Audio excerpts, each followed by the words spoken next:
ত্রয়োদশ জাতীয় সংসদ নির্বাচনকে কেন্দ্র করে কুয়াকাটায় কিন্তু পর্যটক শূন্য হয়েছে এবং নীরব এবং নিস্তব্ধতায় এই কুয়াকাটা সৈকতের অপরূপ সৌন্দর্য কিন্তু দৃশ্যমান হচ্ছে। আমরা যদি একটু আপনাদেরকে জানিয়ে রাখি, আজকে বৃহস্পতিবার এবং আগামীকালকে শুক্রবার সাপ্তাহিক ছুটিতে পর্যটন কেন্দ্র কুয়াকাটায় বিভিন্ন জায়গা থেকে পর্যটকরা কিন্তু এই দৃশ্য উপভোগ করতে আসেন। অর্থাৎ এই যে মুহূর্তটি রয়েছে সূর্য অস্তের সেই মনোরম দৃশ্য দেখার জন্য এই সময়টাতে কিন্তু পশ্চিম আকাশে তাকিয়ে থাকেন পর্যটকরা।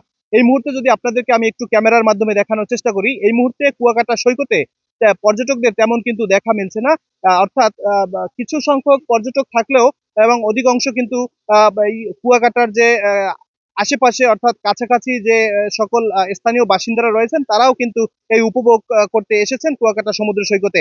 আমরা কথা বলেছিলাম এখানকার যারা ব্যবসায়ী রয়েছেন তাদের সাথে, তারা আমাদেরকে যেমনটি জানিয়েছেন যে আসলে এই কুয়াকাটায় ত্রয়োদশ জাতীয় সংসদ নির্বাচনকে কেন্দ্র করে পর্যটক একেবারেই শূন্য, পর্যটক নেই বললেই চলে। এবং আমরা যদি আপনাদেরকে একটু জানিয়ে রাখি যে আমরা কথা বলেছিলাম টুরিস্ট পুলিশের সাথে, তারাও আমাদেরকে যেমনটি জানিয়েছেন যে আসলে এই নির্বাচনকে কেন্দ্র করে অর্থাৎ আগামীকালকে ভোট, এই নির্বাচনকে কেন্দ্র করে পর্যটক কিন্তু একেবারেই শূন্য কুয়াকাটাতে।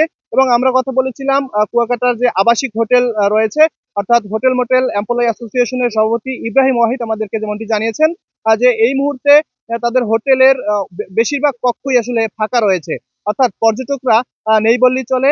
কিছু সংখ্যক পর্যটক থাকলেও তারা কিন্তু আবার গন্তব্যে ছুটে যাবেন আগামীকালকেই, যে গিয়ে তার স্ব স্থানে ভোট প্রয়োগ করবেন এমনটাই প্রত্যাশা করছেন। এই ছিল কুয়াকাটা সমুদ্র সৈকত থেকে আমার কাছে সবশেষ।